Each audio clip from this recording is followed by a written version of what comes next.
Thank you everyone for coming to the first of the BA Leads on Zoom papers. Our first speaker is Dr. Cecily Hennessy, the Academic Director at Christie's Education London. She joined in 2006 as a Programme Director and later as a Director of Studies. She has a rich publication history in art history, and her research interests include Byzantine manuscript illumination and wall paintings, and in particular depiction of children in Byzantine art. She's also interested in early Christian architecture and the early art and architecture of Constantinople. Her paper today is entitled Havens for Burial, the Convents of Constantinople and Their Female Founders. Over to you.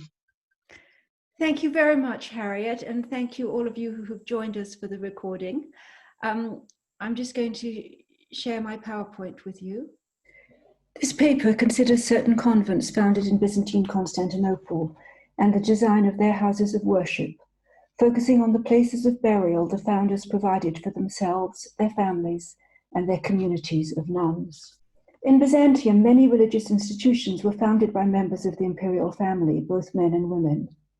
Of the 6 Byzantine convents for which we have the foundation rules, known as the typika, 5 were built by women in Constantinople, all connected with the imperial family. These documents include evidence for the buildings, their daily use, as well as the key regulations of worship. This paper will examine them for what they tell us about the burials and their rituals. I will also look at what evidence we have for the design of the buildings by looking at surviving structures in Istanbul and at other visual records. 4 of our documents date from the late 13th and early 14th centuries, the final era of Byzantine rule, and it is on these that I will focus. However, because it was influential on later foundations, we will look at the earliest surviving typikon for a convent, written in the 12th century, around 1110 to 1116. This was founded by the Empress Irene Duquesne Comneni. She is shown here on the Palladoro in Venice. Irene's convent was dedicated to the Mother of God, Charitomene, that is full of grace, an attribute of the Virgin. It was located in the northwest of Constantinople and survived at least through the Palaiologan period, that is until 1453 and the Ottoman occupation of the city. Irene and her eldest child, the historian Anna, both retired to the Charitomene convent after each of their husbands' death. This is the only convent discussed here whose building was initiated during the foundress's married life. It was intended for 24 nuns, a superior, 2 girls, and 6 assistants. Irene organized structural additions to the Catholicon, the convent church, which already existed, restoring the narthex and adding an exonarthex. It was in the exonarthex that her daughters or granddaughters who were nuns could be buried. She had had this decorated with rare Carian wood. This is the only decorational feature she mentions. Clearly the burial places were of high importance to her. It is likely that both Irene and Anna were buried there.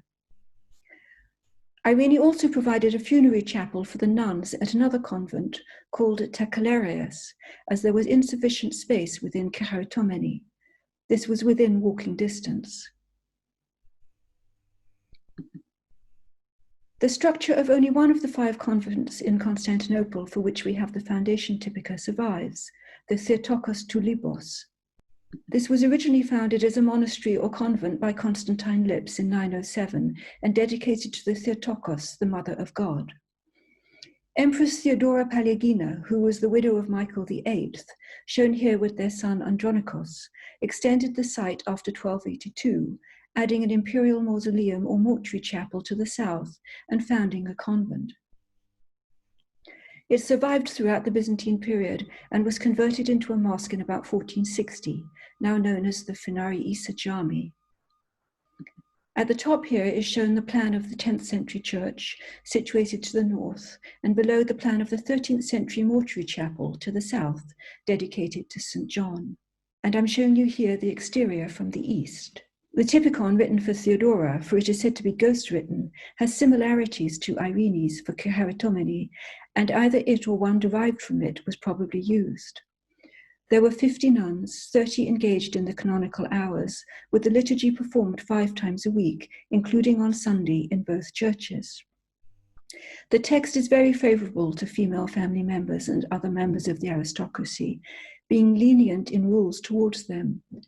If either of Theodora's daughters wished to join, she had quadruple the normal provisions, plus 3 nuns to serve her.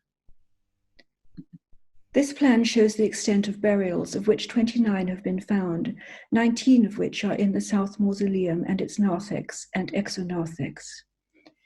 In this south chapel, arcosolia line the south and west walls, designed for the placing of tombs. Additional arcosolia are in the narthex and the exonarthex, which was added a few years later to make space for more burials. As Vasileios Marinis points out, the tombs line the walls and are not in the building's liturgical center, the bema and the central bay of the naos. This is because from early Christian times, burials in the areas of liturgical use were forbidden. Theodora became a nun under the name Eugenia and died and was buried there in 1303, though her tomb has not been identified. She prepared the tomb before her death and was buried near her mother. It was covered, so perhaps had an arcosolium, and had funerary furnishings and some text, probably an epitaph. Several other members of her family were buried there, including her already deceased daughter, to the right of the entrance of the mortuary chapel, and later 2 of her sons, including the former emperor Andronicus II. She allows that any of her children or sons-in-law may be buried there. The rule says that family members from outside, including the emperor, can come to visit the family tombs. It also states that pieces of aloes wood, that is incense, should be placed at the tombs. Theodora's granddaughter-in-law, Irene, was also the founder of a convent. It was dedicated to Christ Philanthropus the Merciful. Irene Humena Palaiologina married at the age of 12 the despot John Palaiologos, the 18-year-old son of Andronicus II. Rather than succeeding his father to the throne, John died in 1308 when Irene was just 16. Devastated, she then retired from public life and restored this foundation, perhaps by about 1312, when she was 21. The convent was located in the far east of the city by the sea walls. And here is a more detailed map showing how close it was to the sea, where the convent remains have been identified. It held 100 nuns, significantly larger than any of the others discussed here. The typikon only partially survives and was dependent on that of the klerotomeni. No evidence remains for the manner in which burials were handled, but Irene lived there until her own death in 1355, so a considerable length of time, and was presumably buried there along with her mother, who had joined the convent when both parents retired from secular life. Her father lived and died at the companion male monastery. Michael VIII also had a niece, Theodora Palaiologina Synadene, who founded a convent. She is shown in this illumination in the only illustrated typikon to survive, Oxford Lincoln College, manuscript Graecus 35. The foundress presents a representation of her new convent's church to the Virgin and Child, pictured on the facing page. She is shown in the same manuscript with her husband, John Synadenos, who died in 1290. She then founded this convent dedicated to the Mother of God of Good Hope, Bebaia Elpis. She perhaps started planning the convent in 1290 and established the foundation in its typikon in about 1300. The copy we have is thought to have been made in about 1335. The convent is thought to have been in the Heptaskalon area of the city. The church already existed, for she says, "I have repaired and restored this divine church, and I have constructed this holy convent from its foundations." Preceding the text of the typikon are 12 folios that show the family of the foundress and emphasize how she saw this convent as very much a family affair. They provide a series of portraits which fall into 2 distinct sets. The first, shown on the left, is a sequence depicting Theodora and her relations with their spouses in lay dress. The second set, shown on the right, is a group of 4 folios depicting Theodora and her family with their religious associations and with the Virgin. I'm quickly going to run through the slides showing you the pages as they would have originally been placed in the manuscript. This is Theodora's parents on the left and Theodora with her husband on the right. And here Theodora and her husband in monastic dress with their first and only daughter, Euphrosyne, standing between them. They took on religious names, Joachim and Theodule. When the convent was founded in about 1290, Euphrosyne was about 5, as seen in this image. Here are 2 sons with their wives, and then 4 granddaughters with their husbands.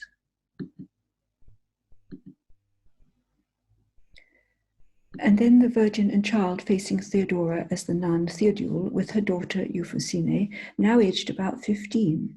The mother presents the church of the convent to the Virgin, while the daughter, although this is hard to see, presents the typikon of the convent. And finally, the nuns of the community. It is curious that the church looks to have a central plan with a steep main dome, pierced by round-top windows and a vaulted ambulatory. Facing the viewer is a door with a tympanum, presumably on the north side, and a protruding semicircular apse to the east, the viewer's left, pierced by probably 3 windows. There also seems to be a low red-roofed appendage on the side of the building to the viewer's right, possibly the end of a narthex.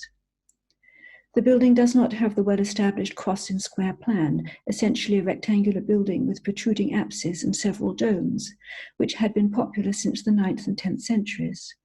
Nor is it one of the many variants of that plan.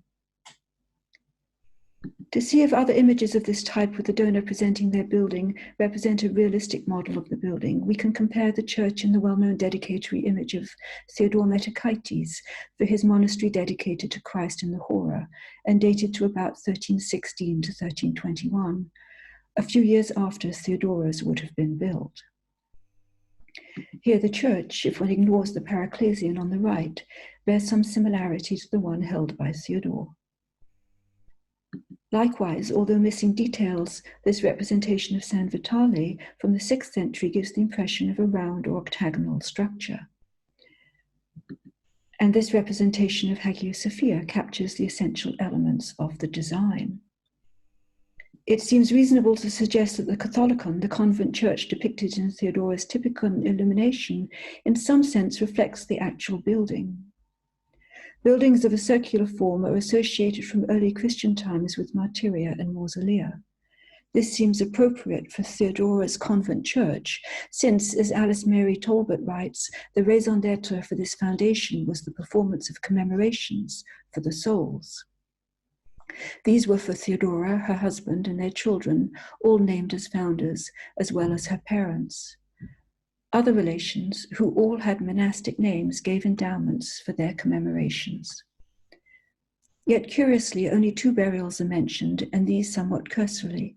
The tomb of her nephew John, who donated property to pay for the lighting of a lamp at his tomb, and her son's father-in-law, who also had given to the convent gifts for the sake of his burial. One wonders if the burials of her close family relations were taken for granted as being there, and so not mentioned. In evaluating the possible design of Theodora's church and its suitability for burials, we will look at examples of central plan buildings in Constantinople, whether circular, hexagonal, octagonal, or tetraconch, to trace some similarity. Circular churches used for burial were sometimes connected with Jerusalem's Holy Sepulchre, which had a rotunda housing the place said to be the location of Christ's burial. There are only 2 known possible examples of this in Constantinople. One is the church of Saints Carpos and Papilos from the late 4th or early 5th century, identified with the church of St. Menas. The crypt remains measure about 23 meters across, and the reconstruction shows a round building. The second is the Theotokos to Kouroutoros, first built in the 5th or 6th century, which has been identified with the Balambanaya Mesjidi, now destroyed. This measured 11.2 meters in diameter. Graves lay in the foundations below each of the 6 interior niches. Later, a rectangular subterranean domed grave chamber was constructed. Other examples of circular buildings used for burials are the Materion of St. Euphemia in the Hippodrome, which had Palaiologan tombs, and the Sanjakta Haretin Mesjidi. This is thought to be a Palaiologan burial chapel on earlier foundations and was originally domed, so not as it now appears. It is an irregular octagon measuring about 10 by 14 meters. This building has been associated with the convent known as the Gastria, the Urns, probably founded by Theotiste Florina in the 9th century, and inherited by her daughter Theodora, the wife of the Emperor Theophilos. Theodora retired and was buried there with her 4 daughters, and the burials here are mentioned in the 10th century Book of Ceremonies. These and other burials are described as being in sepulchres at the sides of the church. However, this surviving building is not thought to be the convent church due to its small size. In all these 4 examples of circular buildings discussed, as at Constantine Lips, burials were away from the centre where the liturgy was performed. On the other hand, it is possible Theodora's church resembled in some ways this one, the Theotokos Paniotissa, built in Constantinople in the early 11th century, on a centralized tetraconch plan and restored in the Palaiologan period. This is small, measuring 12 by 12 meters overall and covered with a melon dome. It has been heavily restored. Located here, the convent was refounded in about 1282 by Maria Palaiologina, an illegitimate daughter of Michael VIII, known as Maria of the Mongols. She was Theodora's cousin. The foundation typikon does not survive. Here I'm showing the cross-section of the 13th century church of the Paniotissa and the illumination of Theodora Synadene holding the church of the convent of Bebaia, Elpis, for comparison. You may agree that they have some similarities. This mosaic on the left in the Church of Our Saviour in the Hora is commonly thought to depict Maria as the nun Melania, the religious name she took. Looking at the family tree, one can see the connections between Maria, her father's wife Theodora, who refounded the Theotokos to Libos, and her cousin, also Theodora, who founded the Convent of Good Hope. Maria added the 3-bay narthex, which was perhaps for burials, and subterranean areas were perhaps also used in that way. Maria's convent had 33 nuns, so was of a similar size to Theodora's. This small church was apparently adequate for that number. This is a valuable comparison to understand the size of a church for a community the size of Bebaia Elpis. Considering these examples of round, octagonal, or tetraconch buildings traditionally used for burials and nunneries, it therefore would be appropriate for Theodora's convent church, intended for daily use by the convent community, but also as a place of burial and commemoration, to have a central plan. As mentioned, the church was already extant, and perhaps its design was deemed particularly appropriate for its function. Other than the illustration in the Lincoln College typikon, there is no further evidence, so this question must remain unanswered. So to conclude, when discussed together, convents in Constantinople, for which we have the foundation documents and evidence of building structures and an illustrated manuscript, point to the central concerns of burials and remembrance for the women who founded the convents. They were actively and successfully catering for these needs, both for the women and their families, and more widely for the women who sought refuge from society in the convents. They were using their substantial familial networks to develop institutions which played a significant role in Byzantine life and death. Thank you.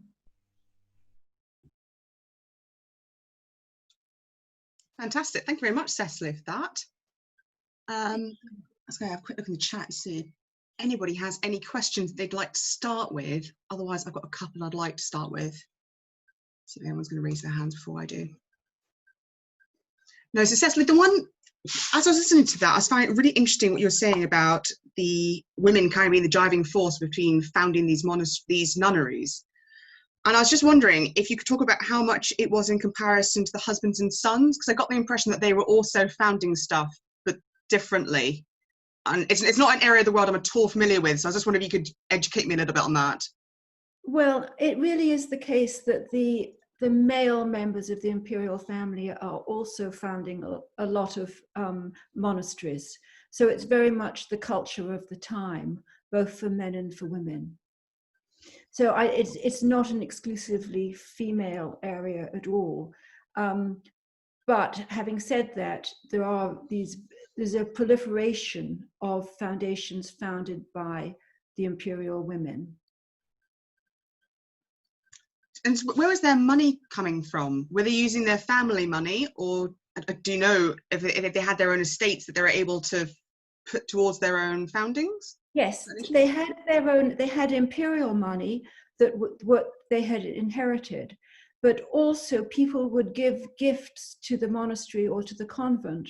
And part of this was in order for the saving of their souls. So various members of the family, but also people who were associated with them, their wealthy friends, would give either land, which would then contribute income, or they would give financial donations. And that was for basically the saving of their souls, or so that they had commemoration said for them, you know, commemorating their deaths and so on, and things like that. And so there was a whole, I mean, some of these monasteries were incredibly rich, and they were also very productive because a lot of them had really very fertile land, or they would be able to produce olive oil or wine or grain, and then that would all help to feed the communities of the monastery, but then also they could sell it. So in some senses, they were, you know, they were working as commercial enterprises. Mm-hmm. Would I think my knowledge of like European nunneries, they tend to be quite impoverished compared to their male counterparts, but these nunneries seem quite grand. Would that be fair to say for them? Yeah, well, I think that the from reading, from the evidence in the typika, what appears to happen is that the nuns seem to be perfectly well taken care of. Everything seems comfortable, and there is this sort of added level of luxury for the foundress and and the women in her family. So that they get special quarters, they get more food, they get nuns who attend to them, and so on. So in fact, it's like a very nice, I mean, it's like a retirement home in a way that's very cozy and comfy. And you can also sort of pop out of it if you want to. So in that sense, there's a bit of a flexibility about it. So I don't think, I mean, the sense of impoverishment is not part of this. What struck me though was I think how small these church buildings are. So that when you make comparisons, like the one with Maria Palaiologina, which actually still survives, so you can see how small it is, and it's actually a really small church. And that then you start thinking, well, for 30 nuns, you had something like that. It actually is a small building. So, and this actually is typical of Byzantine churches from the 9th century onwards, is that you get smaller buildings, which are like little jewels. So they have very, very beautiful decoration, but you don't need the larger spaces which were used. The earlier liturgy sort of demanded larger spaces. And as time moves on, things become much smaller. And you know, particularly monastic buildings become really quite compact. What? Oh, hang on, Maria's got a question.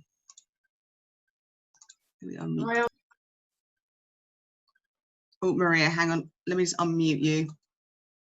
Mute myself. Thank you. Because I don't have time. Thank you, Cecily. That was fascinating as always. Two questions. One on the size. We assume that the entire company would occupy a building at any one time, but perhaps they didn't. Perhaps there was a sort of hierarchical way in which groups of them enjoyed the church rather than all at one time. Don't know if you have any information on that. The other one, picking up on what Harriet said, it occurred to me, did these women work in the same way in terms of charitable efforts, so that when we talk of refuges here, we're talking about, you know, women from who've been abused, etc., coming in and being looked after? Or was it very much really for the aristocracy, as you say, as a sort of retirement home? So two questions in there. Let me answer the first one, or try to answer the first one. In terms of the size, if you think about it, if these buildings are about 12 meters across, it actually is quite easy to have 30 women within that space. And I'm virtually certain that they would all get together at times to celebrate the liturgy. Okay. In terms of burials, it doesn't actually provide a lot of space. And in the Constantine Tulibos, where we actually have, it survives and we can see where the burials were, you can see that they've created extra space in narthexes and exonarthexes for burials. And I think this was probably the case at most of them, that you would sort of do extensions. And then we had the example in the 12th century one, which was founded by Irene Komnene. She actually was given by the patriarch another convent for the use for the burials for the nuns. So her personal family members were in the original convent, and then they had a sort of an annex, which was within walking distance, where the nuns could be buried. So I do think, if you think about 12 meters across, you could get a group of 30. I mean, it's like if you think of a classroom with 30 students in, they don't necessarily have to be that big. But having read the literature on this, people are assuming that these monasteries and the convents need big churches, and I think that's a mistake.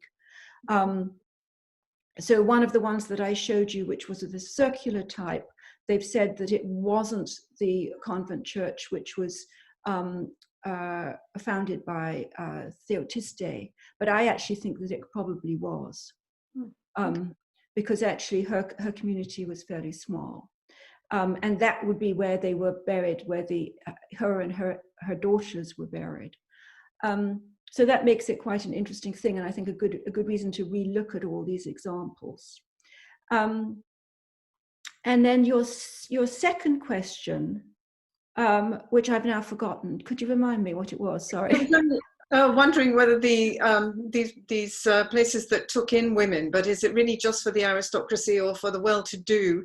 Did they actually take in women that had been abused but were poor, and were they doing charitable works within that context?